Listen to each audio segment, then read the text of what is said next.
Las Vegas, a city that by all rights shouldn't even be here. It was built from dust, from desire, and a healthy dose of denial. Out here, in the middle of the Mojave Desert, surrounded by an ocean of sand and silence, it stands like a glowing mirage, a dream that simply refuses to die. From up high, the Strip looks like a timeless jewel, its lights never dimming, its towers scraping the desert sky, its fountains dancing in a perfect, hypnotic rhythm. But if you look past the neon glow, something else is taking shape. The city built on illusion is finally coming face to face with a harsh reality. For decades, Las Vegas was the embodiment of the American dream on steroids, proof that raw ambition could conquer nature, that money could buy a slice of paradise, and that the desert could be forced to bloom forever. But now, that mirage is starting to flicker and fade. Three invisible forces are closing in, tightening around the city like a noose: water, real estate, and the slow decline of its old-school tourism model. Let's start with the most fundamental force of all: water.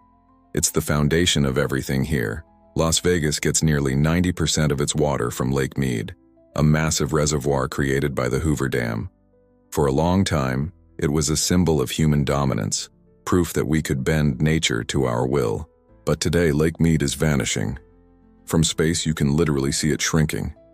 Year after year, the shoreline retreats, leaving behind a graveyard of cracked earth and ghost marinas. You've probably seen photos of the bathtub ring, that stark white line staining the canyon walls. It's a grim marker showing just how far the water has fallen. Since the year 2000, Lake Mead has dropped by more than 170 feet. That's a staggering amount of water, enough to supply entire cities for decades. The source, the Colorado River, is under immense pressure. It supports 7 states, but it can no longer keep up with the demand. 2 decades of relentless drought and rising temperatures have pushed the Southwest into a slow-motion catastrophe. Scientists call it a mega-drought. The locals just call it the new normal. For Las Vegas, this means survival is no longer a given. Now, to be fair, the city has become one of the most water efficient in the entire country. Every single drop used indoors is recycled, treated, and sent right back to the lake. The casinos? They use surprisingly little. The real culprits are the sprawling suburbs, the lush green lawns, and the championship golf courses that drain the system. So, officials have started to fight back. No more decorative grass, no more pointless lawns. They've even started paying residents to tear out their own grass. The program is called Cash for Grass, a strange, almost ironic slogan for a city once famous for its unrestrained luxury. But even with all these conservation efforts, the math is brutal. No matter how efficient Las Vegas becomes, there's just less and less water to go around. And while the lake disappears, the city skyline just keeps growing. Developers keep building. Cranes are still a constant feature on the horizon. Here in Vegas, growth is oxygen, and nobody seems to remember how to breathe without it. But water is only one part of this fragile illusion. The next is real estate, the very heartbeat of the Las Vegas economy. This city was built on the promise of endless expansion. More homes, more towers, more dreams sold by the square foot. Back in 2008, that dream shattered. The global financial crisis hit Las Vegas harder than almost anywhere else on Earth. Neighborhoods that were supposed to be filled with families turned into eerie ghost suburbs. Half-finished homes were left to bake and decay under the desert sun. Foreclosures spread like a virus. The city became a postcard for the American crash. But Vegas, being Vegas, clawed its way back. For a while, investors returned, the Strip started glittering again, and home prices shot up. People flocked back, chasing the sun, low taxes, and the promise of cheap property. And then, history started to repeat itself. By 2023, interest rates were climbing fast. Home insurance costs were doubling. The illusion of stability began to crack all over again. Homes that once sold in hours now sit on the market for months. Developers are hitting pause on new projects, and new arrivals are finding themselves trapped in mortgages they can suddenly no longer afford. The boom is showing all the signs of becoming another bubble, and everyone here knows exactly how bubbles end. But in Las Vegas, the building never really stops, because stopping would feel like admitting defeat. This city survives by constantly betting that the next hand will be the winner. Still, there's another truth, the one that makes people uncomfortable to talk about. Tourism. It's the lifeblood of this city, the pulse that keeps everything running. For decades, Las Vegas was the ultimate escape. 40 million visitors a year came here to forget their real lives. It was a simple formula: cheap flights, free drinks, and that legendary promise: what happens here stays here. But the pandemic changed the game. When the planes stopped flying and the casinos went dark, the Strip fell silent. Billions in revenue vanished overnight. Tens of thousands of workers lost their jobs.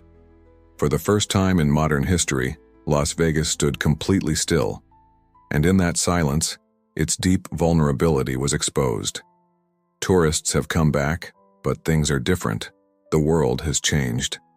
Inflation is eating into travel budgets. People are gambling less. And younger generations are looking for different kinds of thrills. They want unique experiences, not just mindless excess. Back in the 1980s, gambling accounted for more than half of all casino revenue. Today, it's barely a third. The rest comes from hotel rooms, restaurants, and those infamous resort fees. Basically, the price of just keeping the lights on. The Strip still shines, but the profit margins are getting thinner. The crowds feel smaller, the energy a little less electric. The great machine is still running, but it feels like it's running on fumes, and yet somehow this city refuses to stop. Because Las Vegas doesn't know how to fail.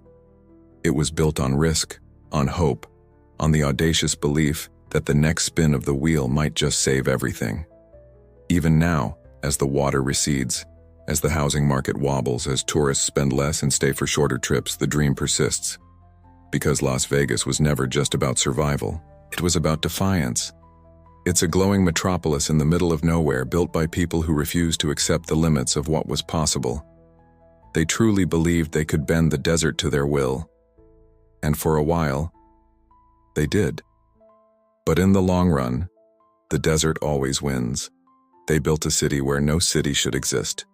And now that very city stands on a knife's edge, somewhere between illusion and collapse, between hope and despair. Las Vegas.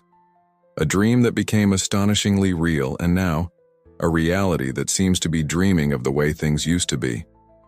Las Vegas has always depended on outsiders. It is a city built for people who dawn to live there, a playground for the restless, a sanctuary for the broken, a machine powered by constant arrivals. Every plane that lands, every car that crosses the desert highway, feeds the pulse of the Strip. But what happens when that flow slows down? What happens when the outsiders stop coming? The truth is, Vegas was never built for locals. It isn't a normal city. It doesn't have an economy that stands on its own 2 feet. Almost 70% of its revenue depends directly on tourism, casinos, hotels, restaurants, entertainment. If the visitors disappear, the whole city begins to unravel, and that's exactly what's starting to happen. After the pandemic, people didn't just rush back like before. They returned cautiously. The airfares were higher, the shows more expensive, the casinos less generous. Vegas had changed, and so had the world. The new generation of travelers isn't chasing the same dream. They don't come for the slots or the blackjack tables, they come for content, for a photo, a story, a moment they can post and then forget. Las Vegas used to sell mystery. Now it sells visibility. That shift might sound small, but it changes everything. Because the Vegas illusion was always about escape, leaving the real world behind. Now the real world follows everyone right in their pocket. 1,000 cameras, 1,000,000 opinions. The Strip has become a backdrop, not a destination. And with every passing year, the cost of maintaining that illusion grows heavier. Hotels raise their prices to survive inflation. The legendary buffets that once symbolized abundance are almost all gone. Free parking, a Vegas tradition, now costs $20 or more. Even the once cheap drinks are now rationed through casino apps and loyalty tiers. It's not the same promise anymore. Vegas used to say, "Come here and you'll feel rich." Now it whispers, "Come here if you can afford to pretend." And fewer people can. The numbers tell a quiet story. Visitor spending is up, but attendance is down. Casinos are making more money per guest, but fewer guests are arriving each year. They're squeezing more out of less, but that's not growth. That's survival, and survival doesn't last forever. Behind the curtain, smaller hotels are struggling. Independent restaurants close their doors quietly. Show producers whisper about cutting performances, and the once endless line of taxis at Harry Reid International Airport waits longer and longer for passengers. There's an unease in the air, a sense that the rhythm is off. Locals feel it most. The bartenders, the dealers, the concierges, the very people who built the illusion. They see the tips shrinking, the shifts disappearing, the smiles becoming harder to fake. Some have lived through this before. They remember the crash of 2008, when entire neighborhoods went dark, when homeowners left in the middle of the night and weeds grew over empty driveways.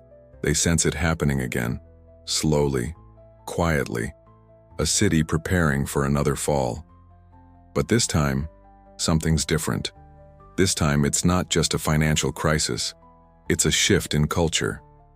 The world is turning away from the kind of excess Las Vegas represents.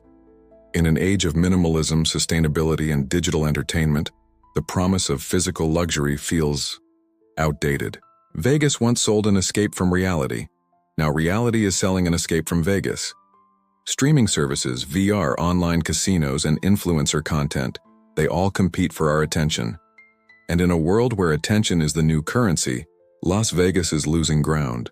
Some resorts are trying to adapt. They're building arenas for esports, hosting concerts, and signing residencies for megastars. They're trying to reinvent the very idea of entertainment. The Sphere, a $5 billion glowing dome, was meant to symbolize a new future. A marvel of technology, a rebranding of the Vegas dream. But even it struggles to make a profit. Spectacle alone is not enough anymore. Because the question haunting Las Vegas isn't whether it can still impress people, it's whether people still want to be impressed in the same way.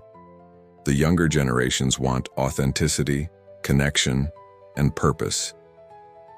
Vegas offers spectacle, glitter, and illusion. It's not that they hate it, they just don't believe in it anymore. And without belief, the illusion fades. If the tourists stop coming, or come for shorter trips and spend less, share more but experience less, the entire system begins to strain. The city's infrastructure, its jobs, its real estate, all depend on that steady stream of outsiders. Every visitor lost ripples through the entire economy. The cocktail waitress loses her shift. The taxi driver misses a fare. The landlord misses a rent payment, and another home slips toward foreclosure. Vegas doesn't collapse in explosions, it collapses in silence. One empty seat at a time. One quiet night at the bar. One more dream that didn't quite pay off. And yet, the lights stay on. They always do, because turning them off would mean admitting defeat. Las Vegas can't afford silence. It has to keep singing, keep glowing, keep pretending that the party never ends, because the moment the illusion breaks, the moment people realize it's just another city in the desert, the magic is gone. And once the magic is gone, there's no bringing it back. So the city keeps smiling through the cracks, keeps pouring the drinks, keeps rolling the dice. Because that's what Vegas does. It believes in the next hand, the next spin, the next show that might save it all. But deep down, everyone knows. The house always wins. Except, perhaps, when the house itself starts to crumble. And maybe that's where we are now, in the quiet beginning of something bigger. Not the end of Las Vegas, but the slow unraveling of the dream it was built on. The dream of endless escape, of eternal growth, of a forever light in a place made of shadows. That's what happens when the tourists stop coming. For a long time, Las Vegas thought it could outsmart the desert. It believed in progress, in power, in concrete and steel. It built fountains in a wasteland, lakes in a drought, and lush golf courses under a sun that burns at 115 degrees. But the desert never forgets, and now it's taking everything back. The Mojave has always been one of the harshest environments on Earth. Dry, unforgiving, ancient. It doesn't care about human dreams or neon lights. It has only one rule: what doesn't adapt, dies. For decades, Las Vegas ignored that rule.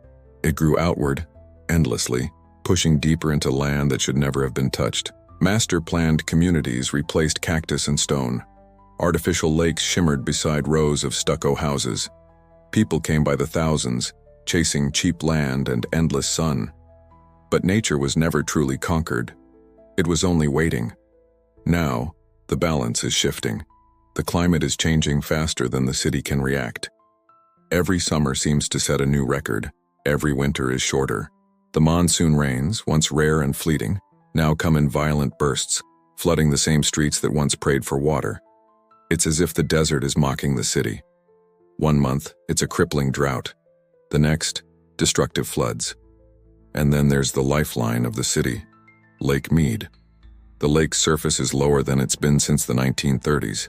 Boats that once floated are now stranded in the sand. Entire marinas stand empty, their docks twisted and broken. As the waterline recedes, something else emerges, a history buried under decades of illusion. Old boats, sunken cars, even human remains from the city's earliest days. The past is resurfacing like a warning. The message is clear. You can't hide from the desert. Not forever. Meanwhile, the power plants are straining to keep up. The Hoover Dam, once a monument to limitless energy, is producing less electricity each year. The same drought that steals the water also steals the power. Las Vegas has built vast solar fields in the distance, rows of mirrored panels reflecting the empty sky. It's progress, yes. But is it enough? This city was never designed for scarcity. It was built on excess, on the belief that the lights would never dim, that the fountains would never stop, that the party would never end. Now, the question isn't whether the city can keep growing, it's whether it can survive. Developers still sell the dream. Luxury desert living, they call it. Gated communities with palm-lined entrances and artificial ponds. But behind the glossy brochures, the reality is darker. Some new homeowners are discovering that the city's infrastructure is stretched to its absolute limit. Water restrictions grow tighter each year. Having an outdoor pool requires special permits, and some areas are quietly preparing for a future of rotating blackouts.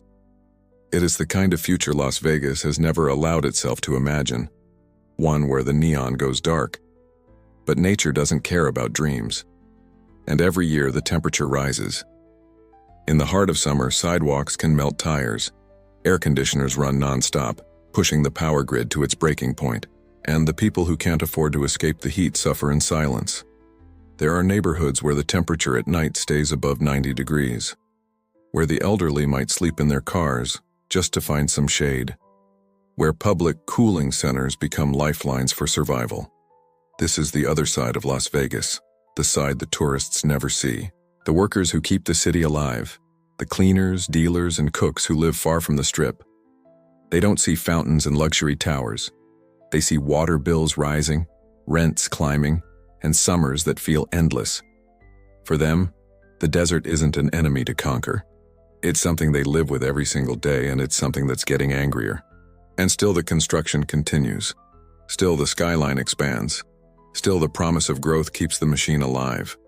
But deep down, even the developers must know. There's only so much you can build when your foundation is drying up.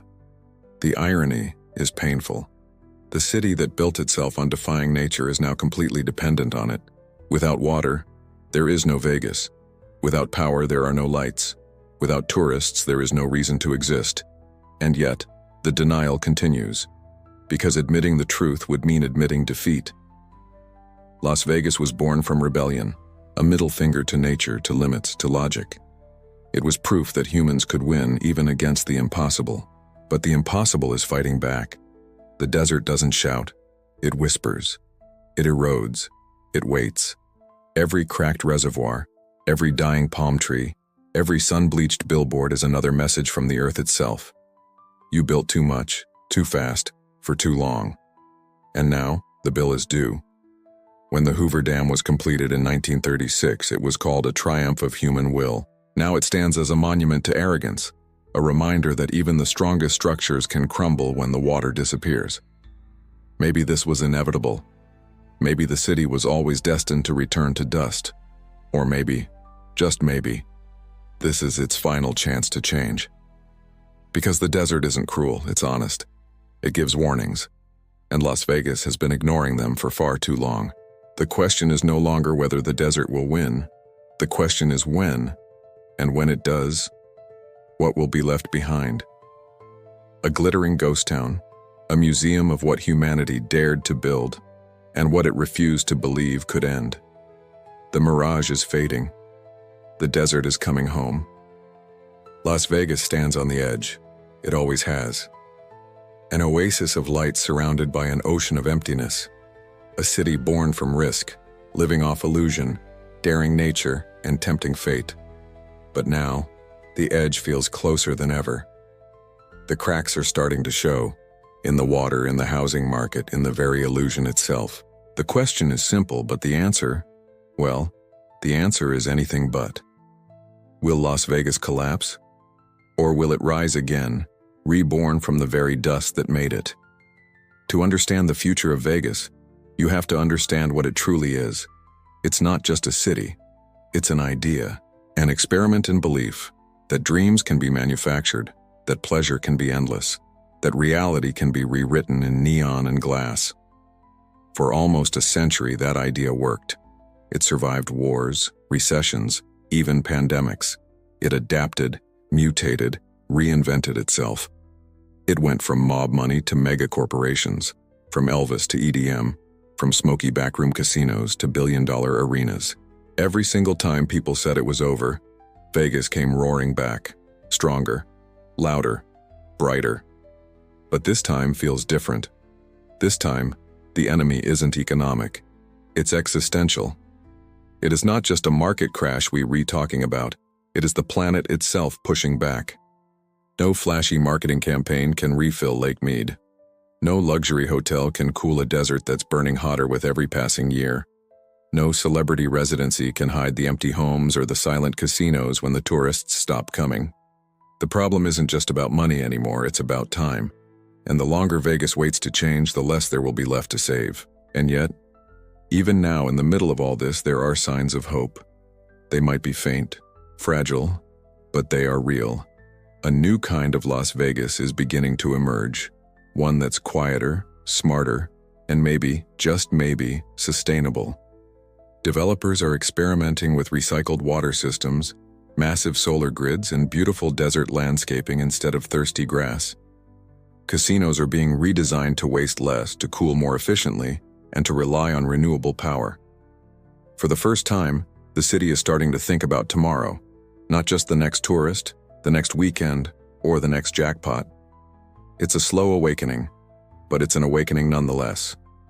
It's not just the big corporations either. Look closer, and you'll see the real change happening on the ground.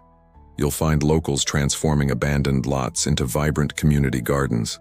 You'll see activists pushing for better public transport, for cleaner air, for neighborhoods that can actually withstand the brutal desert heat. It's not glamorous. It's not the kind of story Vegas sells to the world. But maybe it's exactly what Vegas needs, because survival isn't about denial anymore. It's about acceptance. Acceptance that the desert is real, that limits exist, that the mirage cannot last forever. If the city can finally face that truth, if it can evolve from an illusion into a hub of innovation, then maybe, just maybe, it can find a second life. A new version of Vegas that doesn't need to defy nature, but learns to live with it. Imagine that. A city that still glows, but responsibly. A city that honors its wild past without being chained to it. Maybe that's what rebirth really looks like. But if it doesn't happen, if the illusion keeps growing while the foundation keeps shrinking, then collapse feels inevitable. And the end won't come with a bang. It will come slowly, quietly. A little less water in the reservoir. A few fewer tourists on the strip. One more iconic casino quietly shutting its doors for good. A desert wind that seems to grow a little stronger every year, until one day the lights that once defined the horizon will begin to fade. And in that silence, you'll hear what was always there. The sound of the desert reclaiming what was only ever borrowed. It won't be angry. It won't be violent. It will simply be. Because nature doesn't destroy, it restores. And in that restoration, there is still a kind of profound beauty. The kind of beauty Las Vegas forgot long, long ago. Maybe in the end, the city's greatest illusion was never the casinos, or the glittering towers, or the endless glow. Maybe the greatest illusion was believing that something built on pure fantasy could last forever. But here's the truth, and it's a truth Las Vegas has always known deep down. Everything that burns bright must eventually fade. Every empire falls. Every dream must meet the dawn. And yet, the story doesn't have to end there. Because if any place on Earth knows how to reinvent itself, it's this one. A city born from nothing but sheer willpower. A city that took sand and somehow made it shine. Maybe that's the real miracle of Las Vegas. Not the illusion of permanence, but the courage to start again. The courage to build, to fall, and to build again. To defy the odds, not by denying reality, but by embracing it. Las Vegas might collapse. It might fade. It might even vanish back into the desert someday. But as long as there are people who believe in rebirth and creation in the impossible, then the spirit of Vegas will never truly die. Because the human desire to dream, that's eternal. And that desire, that little spark of madness that made Las Vegas rise from the dust, is the very same spark that might just be the thing to save it. The city stands on the edge once more. But maybe this time, it won't fall. Maybe this time, it will finally learn to fly. Thanks for watching. What do you think is next for Las Vegas? Let me know in the comments below. And if you enjoyed this journey, don't forget to like and subscribe for more stories about the places that shape our world. See you next time.